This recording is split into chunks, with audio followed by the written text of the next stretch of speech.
Hello everybody and welcome back to another video. I am Lily. This is Lilikoi Hawaii. I'll bet that you've heard me and a bunch of other vegan YouTubers and bloggers and even medical associations say it before. A wisely planned vegan diet is perfectly safe and healthy. Well, that is super comforting! Unless, of course, you are totally new to the world of veganism or nutrition and you have no idea what a wisely planned vegan diet is. Like, do you need a menu chart? Can you eat the same types of beans more than once a week? Are nuts good or bad? The health community can't even decide if raw kale is healthy or not. It is enough to drive a person insane. So in this video, I'm going to do my best to explain to you how to create a wisely planned vegan diet that is safe, delicious, and will cover all of your nutrition bases. I don't want to totally take us back to basics here. So, in this video, I'm going to assume that you know that processed foods aren't great, especially junk foods. Because let's all remember that Oreos are vegan. Are they on a wisely planned vegan diet? No. So this advice is going to be in addition to the dietary advice I already give, which is a whole plant food diet to the extent that is practical and palatable and possible. Okay? We will begin with the absolute most important tip because I'm a terrible salesperson who is incapable of withholding life-changing information just to get you to watch the whole video. So number one, variety is key. I think the most common mistake people make when they switch to a plant-based or a vegan lifestyle is the lack of variety. We're all creatures of habit, and if you're like me, you're a creature of cheapness. So it's quite easy to get stuck in dietary ruts. This can be a great thing when it comes to easily planning and creating wholesome meals from whole plant foods, but extended dietary ruts aren't necessarily a good thing when it comes to health. Because as we know, some foods are higher than others in certain nutrients. This means that if we're eating a specific habitual diet for a long time, we could be missing out on certain nutrients and even getting too much of others. To avoid this trap, I believe it's important to maintain a diet with a lot of variety. I do want to specify that by variety, I don't mean that you have to eat one leaf of each type of green every day or create massively complex meals. By variety, I mean that over the course of a week, a month, a season, or over the course of the entire year, we're eating a lot of different foods. Not necessarily that we're eating a lot of different foods every single day. Does that make sense? By variety, I also mean that we're not eating an excessive amount of one category of food while ignoring others. So that means we're getting a nice balance of fruits, vegetables, greens, starches, whole grains, legumes, sea vegetables, etc. No one category of food is being consumed in excess or to the detriment of other groups. And continuing the trend of variety within those dietary groups, it's wise to eat a variety of what's available. As an example, in the case of legumes, let's say, instead of only and always getting your legumes from canned black beans, it's better to get a variety of legumes like pinto beans, kidney beans, black-eyed peas, green peas, mukomame, soybeans, tempeh, lentils, split peas, lima beans. The list goes on and on. As another example, many whole plant foods like legumes, whole grains, including rice, flax seeds, parsley, turmeric, chocolate, a lot of the superfood nutrition powerhouses naturally contain levels of these anti-nutrients, such as phytic or oxalic acids, lectins, or other potentially toxic compounds like arsenic. This is only a problem if we were to consume large amounts of them every single day. So it's wise not to get too stuck in dietary ruts. Luckily, there is a massive variety of whole plant foods available to us, and they provide a massive variety of nutrient profiles. So let's enjoy as many of them as we can. Within this suggestion of variety, there are some special considerations to be made, especially when it comes to the efficient and effective absorption of specific nutrients from specific foods. So let's talk about some of those specifics. Grains, beans, nuts, and seeds. You may have heard the low-carb and paleo crowds going on and on and on about how grains have anti-nutrients. Oh my god! I will point out that they harp constantly on these foods while failing to disclose exactly which life-sustaining nutrient bacon provides, but whatever. Okay, so in grains, beans, nuts, and seeds, when they say anti-nutrients, they're talking primarily about phytic acid, aka the primary storage form of phosphorus in plant seeds. It's found mostly in the bran and germ, which are the parts of the grain that are removed during the refining process, which is why phytic acid is only really an issue in whole grains, beans, nuts, and seeds. Whole plant foods. That issue is that phytic acid has an affinity for binding to important minerals like calcium, iron, zinc, etc., whatever's available, which can impede the absorption of these minerals in our intestines. After phytic acid has bound to a mineral, it's called phytate. Phytates are not the end of the world when it comes to mineral absorption. A lot of the phytates, around 33 to 66% of them, are degraded in the stomach and large intestine, and cooking degrades them as well. Although more and more research is indicating that phytates can provide amazing health benefits as well, like anti-cancer, antioxidant, and cardioprotective benefits, as well as having the capacity to bind to harmful heavy metals too, like lead and cadmium. Additionally, our bodies are actually capable of adapting to increased levels of phytic acid intake, preventing any significant issue with mineral absorption. So, with all of that information in play, there are still some solutions that we can utilize to help reduce the mineral binding properties of phytic acid. The first is to pre-soak your grains, beans, nuts, and seeds. This is a pretty easy process with a little bit of pre-planning. Probably the easiest thing to do is to plan the night before what grains, beans, nuts, or seeds you're going to eat the next day and soak those for 12 to 24 hours. I currently do this for all of the beans we eat, though I am not quite coordinated enough to do it for all of our whole grains as well. And I'm not sure that the phytate reduction of doing this is even all that worth it, considering what I know about phytates. But anyway, after your phytate-rich foods have been soaking, when you're ready to cook or eat them, you just pour off that soak water, give them a short rinse, and then you're ready to either eat or cook. This absolutely does affect how much liquid is necessary to cook your food the rest of the way, so just be forewarned that that changes recipes. Another option to reduce phytate levels is sprouting. When a grain, bean, seed, or nut sprouts, it activates the activity of an enzyme called phytase, which breaks down phytic acid and makes the phosphorus available to nourish the baby plant. Sprouting at home is relatively easy. It's easier to do with a sprouting jar lid. I'm going to leave some links to videos that can teach you a bit about easily and safely sprouting your own foods. Additionally, eating your grains, beans, seeds, and nuts with a source of vitamin C is also a great option for decreasing phytate activity. This is really easy on the type of whole plant food diet I eat because I make a point of it to always include lots of fresh fruits and vegetables in my meal when I have whole grains or beans or seeds or nuts. Basically every meal. Vitamin C also boosts your body's ability to absorb the non-heme iron that's found in plant foods, so it's a double win. I also read in the excellent and highly recommended book, Becoming Vegan, the Comprehensive Edition, that if you include garlic with your grains and beans while you cook them, it increases the absorption of minerals like zinc. After these tips, I hope it's clear that phytic acid is not something that needs to stress you out or derail your plant-based diet. In fact, as scientific evidence builds, the amount of phytic acid and phytates in your diet are predictors of longevity and health, not disease from mineral deficiencies. That appears to be mostly hype. So enjoy a wide variety of whole grains, beans, nuts, and seeds. Next category of food that needs some attention are greens and herbs. Most people living in the Western world don't eat enough greens for this issue to even enter their cognition.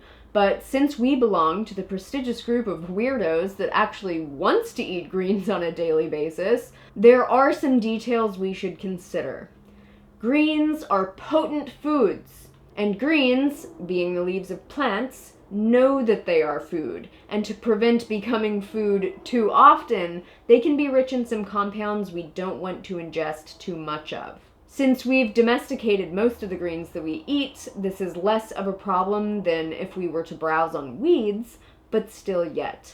Most potent greens contain some form of problematic compound. You may have heard that kale and other cruciferous vegetables like collard greens, cabbage, broccoli, bok choy, and Brussels sprouts are goitrogens, which means that they can inhibit the absorption and utilization of iodine, which causes a depression in thyroid activity and stimulates your anterior pituitary gland to increase thyroid stimulating hormone, which can make you register as slightly hypothyroid. Research indicates that this is only an issue in those with low iodine levels in the first place, so I definitely don't want anyone to freak out and stop eating some of the healthiest foods for human health on the face of the planet, cruciferous vegetables. Eat them, but like I've said before, very few potent foods are good for us every single day, day in, day out, with no breaks. Also keep in mind that this is only an issue with raw cruciferous vegetables, and because of this, I believe it's wise to only eat raw cruciferous vegetables 3 or 4 days a week, which is about how much I find palatable anyway, so it works out. Luckily, there are many other options for eating your greens on the days when you don't eat cruciferous vegetables. But there's another issue with other types of greens, and that issue is oxalic acid. As you may remember from the turmeric video I made recently, oxalic acid binds to minerals in much the same way as phytic acid. Many whole plant foods contain oxalic acids, and it's not a huge deal at all.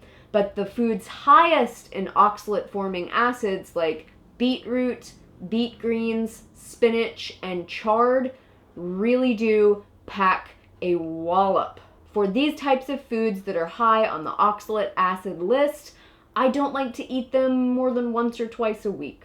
And yes, this includes baby spinach, though mature spinach is a lot higher in these compounds. Again, we don't have to freak out or stay awake at night worrying about the oxalate crystals forming in our precious kidneys, but we can mindfully choose to cycle the greens that we eat. Conveniently, less potent greens like lettuce are basically free and clear, but they are also mostly water. So to get the benefits of greens, you have to eat a much higher volume.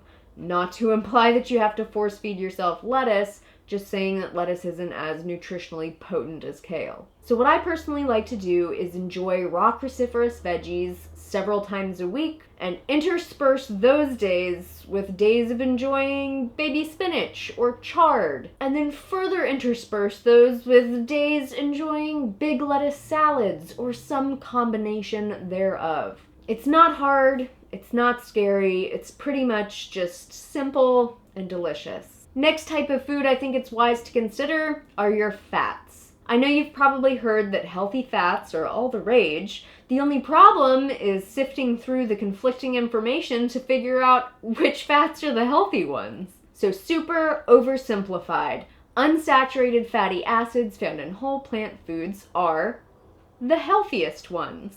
Very, very basic, you're aiming for an omega-3 to 6 ratio that is as close to 1-to-1 as practically possible. And no, I'm not suggesting that you actually calculate your ratios.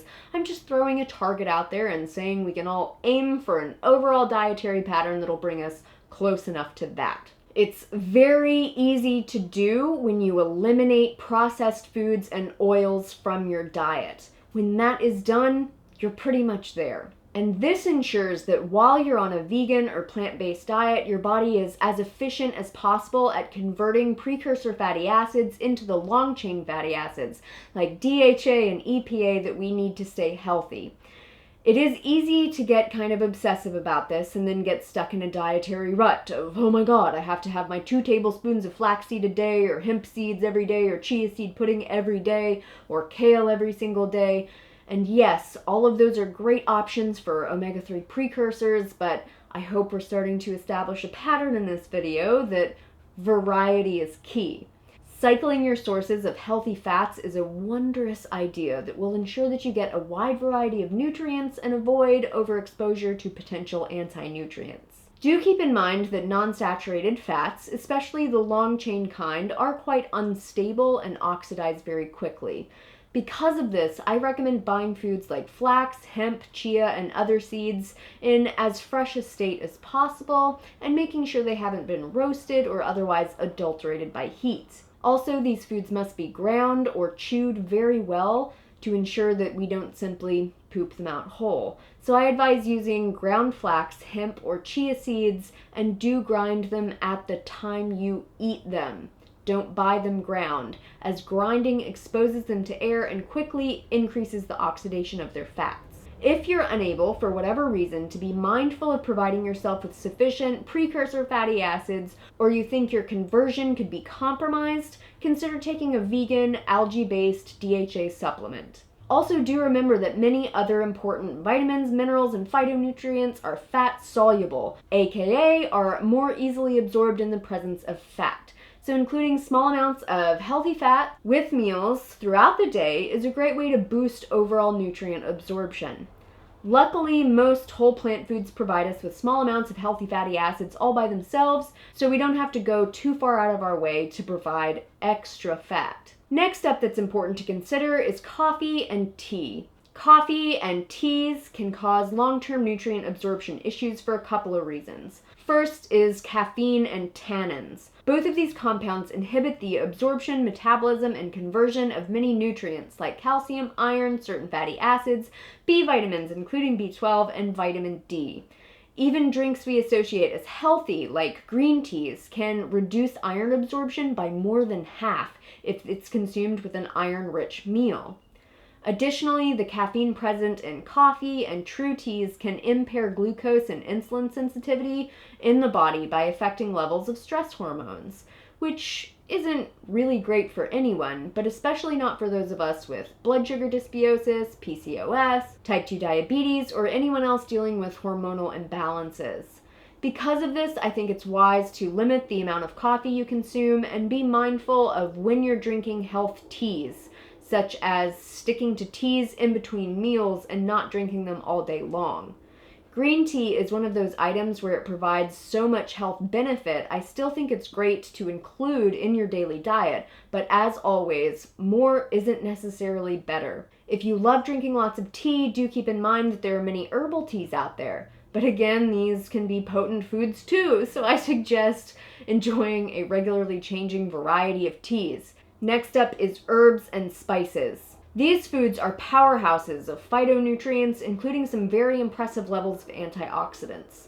As noted in my turmeric video, the amounts of spices in your diet should be monitored. Other spices we should be worried about are cinnamon, nutmeg, and curry powder. This is simply for potential toxicity of their active ingredients. So if you're eating a normal amount of spices, like a pinch of cinnamon in your oatmeal, you have absolutely nothing to worry about. The issue arises when we say here that cinnamon is packed full of antioxidants and anti-inflammatory compounds, and so we decide to go overboard and eat spoonfuls of the stuff, which is not wise.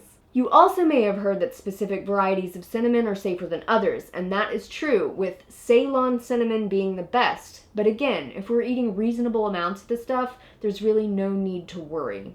The only other issue to consider is that apparently many spices imported from Mexico and India have been found to contain salmonella and in some cases heavy metals like lead. I hate to make everyone paranoid, but it may be smart to buy your spices from reputable brands. I personally trust Frontier brand, who I know is the supplier at my local health food store, and until I hear otherwise, I recommend them. Next to consider are sea vegetables. A lot of people are under the impression that sea vegetables, like many forms of seaweed, are health foods. And they're right, but also wrong. Sea vegetables are good for us in relatively small amounts. It's very, very, very easy to overdose on iodine by eating seaweed, especially seaweeds that are high in iodine and kelp. Including seaweed in our diets can be great, especially if we're otherwise low in iodine, but we need very little every day. Something in the neighborhood of half a teaspoon of dose, or a single sheet of nori will max your daily iodine intake. Also, wise to be aware of are supplements. You've probably heard me say it before, but a B12 supplement is necessary. Other supplements you can consider are vitamin D or DHA, or certain minerals like iron or zinc, which I've discussed in more detail in this video, which is also going to be linked down below. What I think is more important when talking about supplements is how many isolated nutrient supplements affect the absorption or metabolism of other nutrients. You guys all know that I am not a fan of isolated nutrient supplements, as they are not as effective as whole plant foods at providing us good nutrition. They are not rigorously tested for efficacy or safety, they are expensive, and they tend to create further imbalance within the body. If you want to read more about this topic, as well as getting a great understanding of reductionism versus holism, I cannot recommend this book enough. It is a treasure trove of information. All right, everybody, thank you so much for watching. Kudos to you if you got through this video. It was a long one. If you learned more about creating a healthy dietary pattern for yourself from this video, please give it a thumbs up, share it with anyone you think could benefit, and consider subscribing and ticking the little bell down there so that you'll be notified when I actually upload videos. As always, comments, questions, and your experiences go down below. Until next time, make better choices for yourself. No one else is going to do it for you, and take really, really good care. I will see you all soon.